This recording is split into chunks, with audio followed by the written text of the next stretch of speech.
Alright, let us skip forward again. Alright. Time to start using our Psi some more, officially. I hesitated in the door, studying the man laid out on the bed. There was a heaviness inside, but all hospitals were like that. My concerns about failing didn't help. I think I'd rather have you stay, just in case. I spoke quietly as I stepped into the room. There wasn't a crime scene, but he was still a victim of violence. And even if I somehow helped find his attackers, I couldn't undo what had happened to him. Just as Reuben had said once before, solving crimes didn't undo them. That knowledge weighed heavy with the unconscious victim a few feet away. Don't worry. I'll be right here if you need me. Are we... not yet. They said the items he had within the day of the attack are in the corner cabinet. You can look through them. I hesitated again, but went to the cabinet with some reluctance to go through this man's belongings. Eventually, I picked up a silver watch and let it rest in my palm. There was nothing. No sense of anything like a thread. Even now, I couldn't quite imagine what a psionic thread or a clump of psi even felt like. I took the watch with me to the chair and shut my eyes, doing my best to focus on it, and look for... I don't know. What was I even looking for? Something bright like a light? Like the soft flicker of the man's psi at the corner of my mind. It should be like that, right? I sat for a long moment, taking slow breaths and trying to tune out everything else. Tuning out Reuben, who was also a presence in my mind, a warm green that flowed at the edge of my consciousness. The patient as well, his yellow psi was another distracting gleam in the dark, brighter than Reuben's and pulsating faintly, but there was nothing else. I let out a sigh and opened my eyes. I'm sorry, Reuben. I'm not getting anything at all from this. I can try one of his other items, but I didn't sense anything when I was looking through them. Don't apologize. We can try to stop by the scene, though I've heard it's sometimes easier with items than places. Maybe we should do that.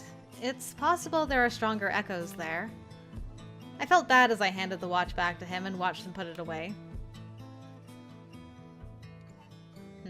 No, not yet. I didn't realize Nate Powell would be an Esper too. From the way you were talking earlier, I assumed he wasn't. He's not an Esper, though. I looked at him again, lying still on the bed with that faint golden glow. But he is. What makes you so certain? Well, I can just tell from his psi, basically. It's not the same as yours or mine. I hadn't paid attention before, but I think different ranks must be different colors based on what I see. Wait, Morgan. Are you suggesting you can see psionic energy? Yes? Is that strange? The whole point of psychometry is being able to sense psionic energy. I guess my brain translates it to a visual representation, though? I suppose that's true, but I've never heard of someone being able to see an individual's personal psi energy, much less be able to tell what rank they are. Oh. You said the color differs, so you see it as a color. Yeah, sort of. It's sort of this hazy smoke, or light. I think I've been aware of it for some time, but it started to become more clear when working with Harper. Looking at the three of us now, yours is sort of faint and greenish. That's the same as most other people. Mr. Powell is a fair bit brighter and more of a yellow or gold color. It's similar to what I sensed from Harper. I looked down at my hand as I spoke. Mine is even brighter than his, but it has no color specifically. It's sort of whitish, I suppose. Clear, maybe? My point is, this man has the same type of psi as Harper, which would suggest to me that he's an infantry-level Esper. Nate Powell isn't supposed to be an Esper at all. So he's unregistered? It would seem so. I wonder why the medical staff failed to realize his phoric activity was that of an Esper. Maybe he's F-class. Yeah, that was my theory as well. They're still more difficult to detect, so that may have thrown them off. Either way, his being an Esper changes things. And... What is it? I don't know. Yet. It could be nothing. So this whole thing was just completely different. Interesting. Very, very interesting. I'm sorry I couldn't find anything about his attackers. Hey, don't apologize for that. We know how psychometry is. It's always a shot in the dark. You have no reason to apologize. Besides, finding out he's an Esper is also important. If you don't think you'll gather any other information here, then we should probably leave for now. We can plan to stop by the scene of the attack later.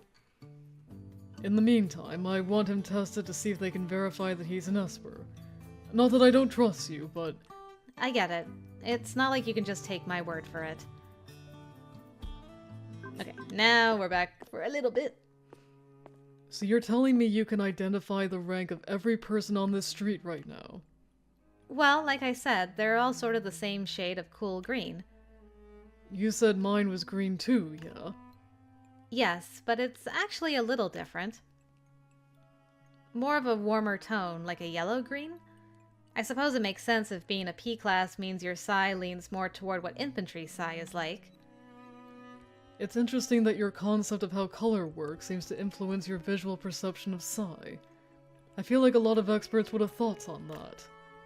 Probably. I'll be honest. I haven't heard of anything like Queen ranks being able to see psi, or anyone who can see what you're describing. Have you met many Queen ranks? No, not before meeting you, so I guess it's difficult to know if it's a common skill. Fascinating, regardless, and useful. Is it really that helpful to know if Mr. Powell is an Esper? There we go. I'm going to go on a limb and say cautious again. Yep. I avoided Esper-related things. Not really. They were among the Esper-related things I tried to avoid. If I knew I'd be helping investigate Esper crimes at some point, I might not have tried so hard to keep myself in the dark about all this. I have a feeling you're going to get tired of having to explain it all to me at some point. I know you're still learning to be more accurate with these feelings of yours, so I won't hold it against you for that one to be wrong. Being unregistered, things like support groups weren't much use to me.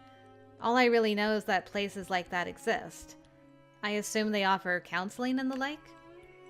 That's a service they offer, yes. But, for the record, though many of them officially exist to offer community and support to registered Espers, many of them unofficially help unregistered Espers as well. Which are becoming more and more common with the surge in F-class, as we've discussed. That's why I thought you might have some knowledge or experience with them. No, I never even considered it, honestly.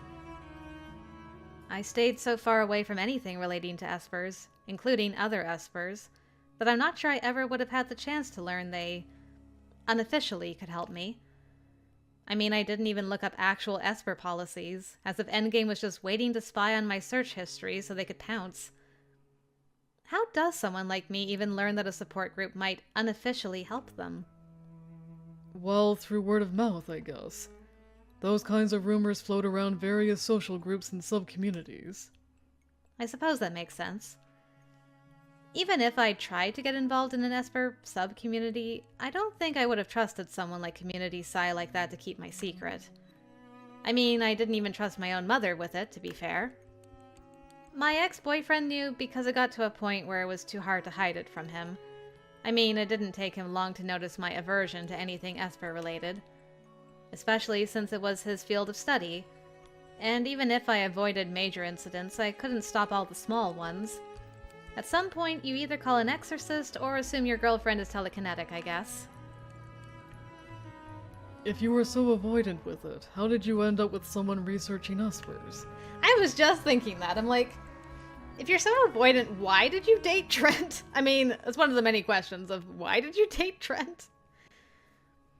That wasn't his specialty when we first met, and I guess you can't always stop yourself developing feelings for someone. I just sort of overlooked it. Yeah, that's fair, I suppose. He never overstepped with it since he knew it was a sore point. If he had, I don't know what I'd have done. In any case, everything I know about Espers is because of him, really. Well, if things had gone different for you that day in Cisalis, you might have ended up at a group like Community Psi looking for help. That's how some others find them too. What do they do for people other than counseling? They usually have a list of legitimate services. Job help, connecting people with Esper specialists, employment services, referrals. There are places to meet other Espers, and sometimes temporary shelter for Espers who need it. A lot of them are funded by dome governments and have close ties with regulation groups. But some of them exist only to shelter and hide unregistered Espers, or offer protection for them when they run afoul of, well, people like the ones who Endgame protected you from. In other words, the group is a front for that. The big ones, of course, are the ones that get government funding. Community Psi is more active here. Psi Friends is the one in New Albion. Mind Reach is another. There are dozens.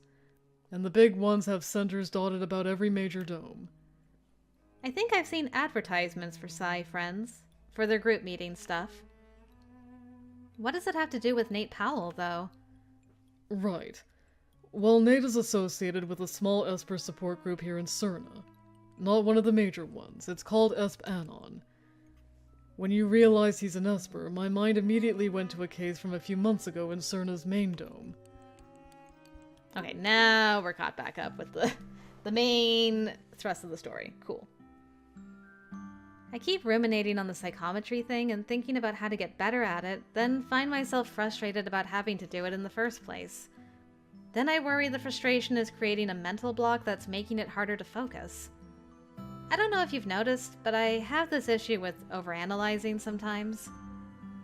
I did notice that, actually. As much as I'm trying to focus on work, there are a lot of worries hanging over me right now. What if doing this furthers expectations that Espers have to live lives of public service to be able to exist in society? I mean, that's already somewhat the case anyway. We talked about support groups earlier and unregistered people seeking protection. This could just drive more people to them. People who don't want this kind of life. Being a public servant isn't bad, but it should be a choice, not an obligation. Believe me, I understand. We can't deny that Espers occupy a unique space in society. Everyone has abilities that can help or harm, but not everyone is capable of doing the level of harm some Espers can do. We regulate weapons, for example, and many view Espers as having abilities that are inherently dangerous, like weapons. Espers are not weapons. No, you're not. And you shouldn't have to prove that, I know. That's what makes it complicated. I'm just tired of how it's suddenly come to define my whole life. I guess people who turn to groups like Nate's are in the same boat. And I hated that if his group was helping unregistered Espers, I may have inadvertently thrown them under the bus. But I kept that part to myself for now. What I'm really tired of is how it's all I think about anymore. All we talk about. I miss being able to think about literally anything else, even exams. I want to go back to when my life was all about exams and studying for them. Isn't that terrible? Okay, now we're back. I thought I remembered that. Hey, you ruined my tangerines. Morgan, do you have something to say about this? What was he doing here? I'd barely finished the thought when I noticed the man next to him, and my heart leapt straight to my throat. Ari Vaughn. His name came out as a hoarse croak. Poor Ari, he doesn't deserve that. Reuben stepped in front of me, one arm out protectively. Hello, boyos. Cautious, I'm guessing? Yep. Reuben, you handle this. I stayed where I was and elected to let Reuben handle this. At least for now. Besides, it left me closer to the door if I needed to escape, because that would be better than teleporting. Which was a silly thought when one of them was a knight, and for all I knew, Caleb was lurking somewhere nearby ready to tackle me if I fled. That blonde. I should have known something was up with him, given how weird he'd been acting when I met him in Solace. I couldn't have guessed he was with Endgame, though.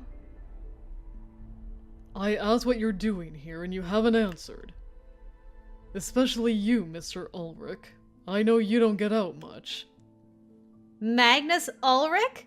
He was the head of Endgame? I knew that name was too stupid to be real. Ugh, no wonder he looked familiar. Oh my, you didn't even let me introduce myself, Detective Kellner. How rude. Stop playing games. I want to know what you're doing in my apartment. Technically, I was having a cup of tea. Magnus, I believe he... Ari, I am aware of what he meant. Must you always be so boring? I simply came to talk, Detective Kellner, and we drew less attention inside than out. I hope you understand. I can assure you it's in everyone's best interest if no one else knows I'm here, including the interest of your lovely houseguest. But certainly I mean no harm. That I can promise. Yeah, I'd believe that more if you weren't blocking my ability to contact my partner. He was what? Okay. What did he say to Ari? The social skills of a potato, and then Morgan's like, excuse you. He said that as if Ari was the only one lacking social skills. Yeah, protect Ari. Yet, he was the one who entered someone else's house and helped himself to a cup of tea without permission. I bit back a comment on it, keeping those thoughts to myself because I doubted they would help the situation anyway. At least they didn't appear to have the intention of grabbing me and teleporting away. Ari would obviously have attempted it already. Alright, I'll just dive out of the way if I have to. Considering you lied to me when we first met, I'm not sure why I'd find your claim comforting. You went all the way to Solace to meet me and couldn't be bothered to explain what was happening? We had an entire conversation and you knew what your agents were about to do. Ari's face of like, he did what now? For what? Your entertainment? You just... I cut myself off, gritting my teeth. No, I don't believe you, Mr. Ulrich. I do hope you understand. Oh dear, it seems I may well have shot myself in the foot with that little excursion. Magnus was not supposed to be in Solace that day at all, much less meeting you before we attempted to apprehend you. He sneaked out of Cor Solaris, if you will, much as he did today. Thank you, Ari, for ratting him out. Is that supposed to comfort me? It is an explanation, not an attempt to comfort. He wouldn't have said anything to you because it was a violation of orders. Apparently so was his being there in the first place. Interesting how he chooses which orders he's fine with violating. Ari seemed to be momentarily unsure what to say. Like, she's got a point. Our orders were to apprehend you without letting anyone realize it was Endgame who had done so. Magnus put that mission in jeopardy because... Because I was curious, yes. I wanted to meet the queen rank everyone was so bent on retrieving. It was quite terrible of me, I know, and I do apologize. But Ari is correct. Sadly, we weren't to mention our affiliation until you were in a secure location.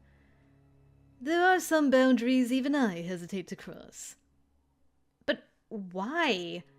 Why was there such a stupid order in the first place? I know the public statement, but... I also know full well you aren't snatching children off the streets without a word. Why would you do it to me?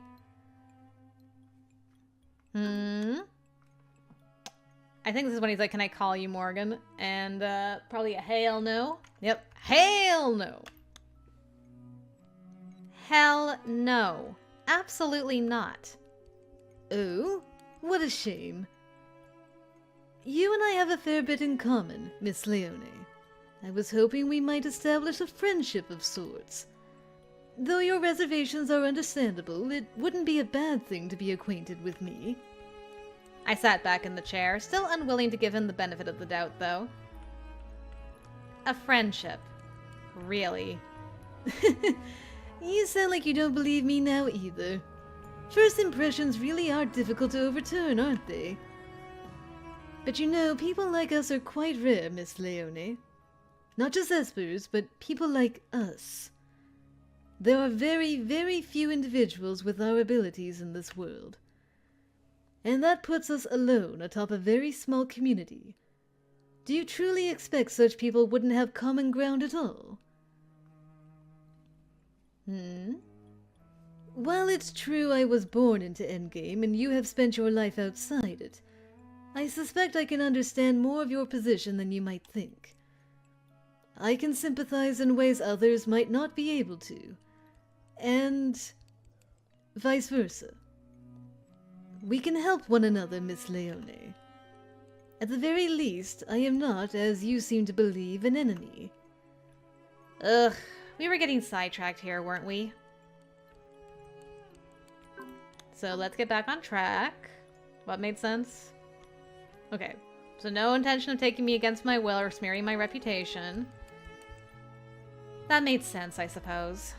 If part of what was tying their hands was public perception, it was logical to try to turn the public against me.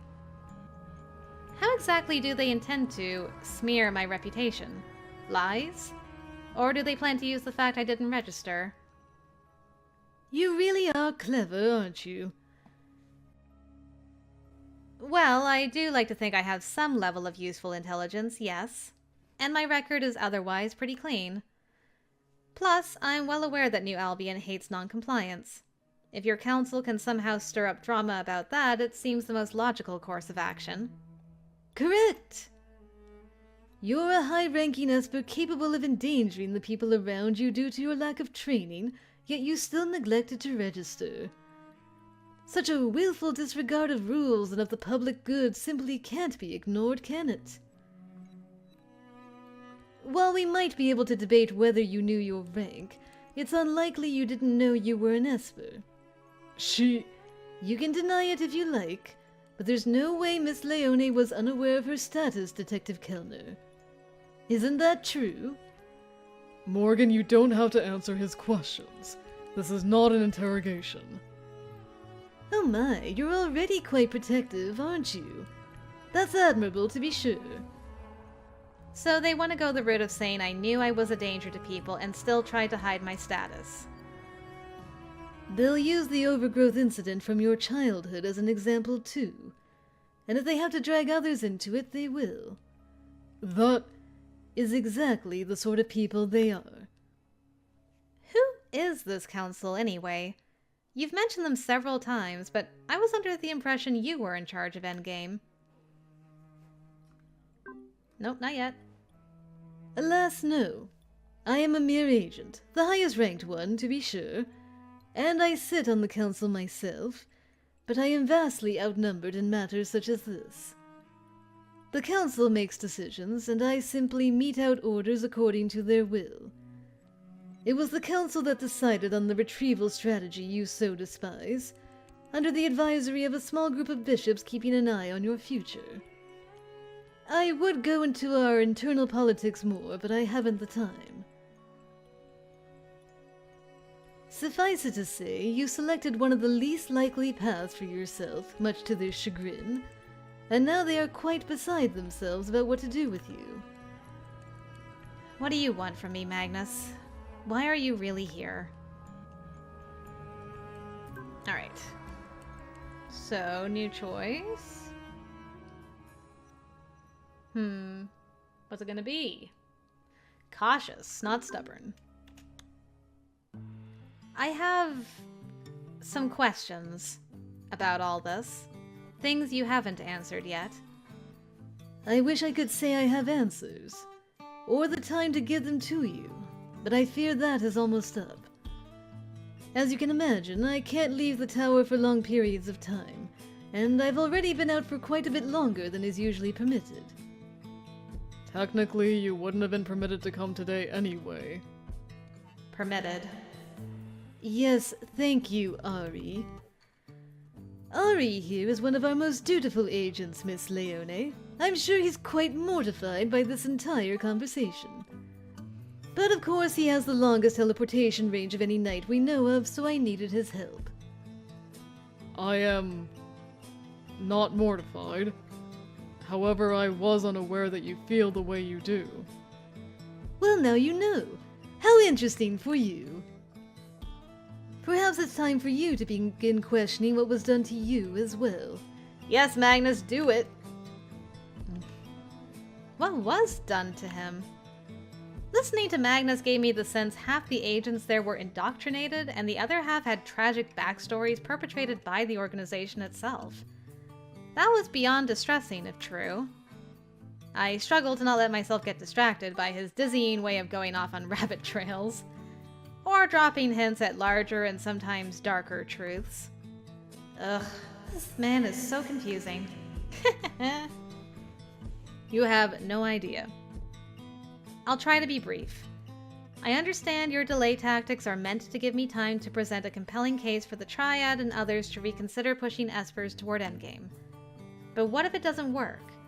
What if I can't learn to use my abilities well enough because I do need your training? Or what if the public doesn't care? If you're serious about change, then I suppose I want to know if there are some contingency plans. Your Esper reserves, for example. Is that an actual plan or just a distraction? I can't help but wonder if there's a more effective or straightforward way to implement change. Unfortunately, I have learned the difficult way that a straightforward approach will not work with our council. I do, however, have multiple contingency plans at all times. That's a part of the job description, you might say.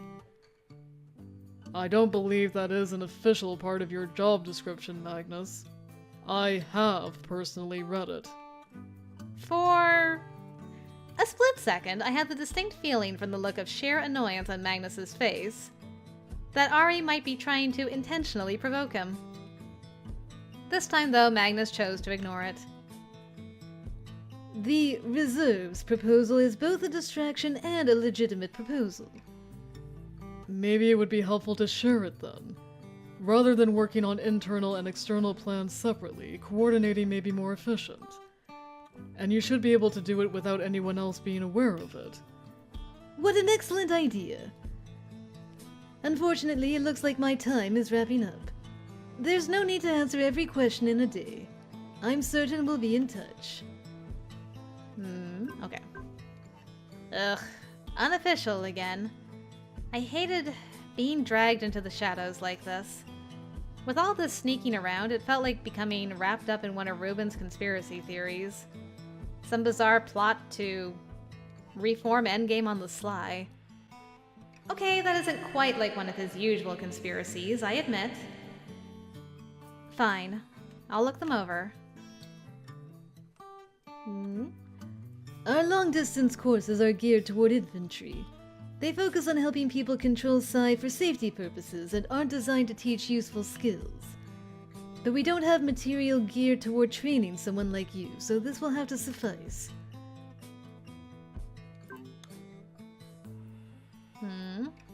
Okay, Magnus held his hand out to me. I was hesitant to take it, though it wasn't like Magnus was the one who could teleport. The mistrust toward Endgame wasn't going to evaporate right away, but despite my reservations, I stood and took his hand anyway. I understand your wariness. It's not a terrible trait to have, especially going forward. But thank you for indulging me. Truly. He released me and turned back to Ari, who stepped forward and set his hand on Magnus's shoulder. Our eyes met once, and he nodded. And then they were gone, just like that. I think a walk would be great then. Though I feel bad for disrupting things for you again. You're going to get tired of it at some point. Hardly. And this is my job, I hope you realize. I'm used to disruptions.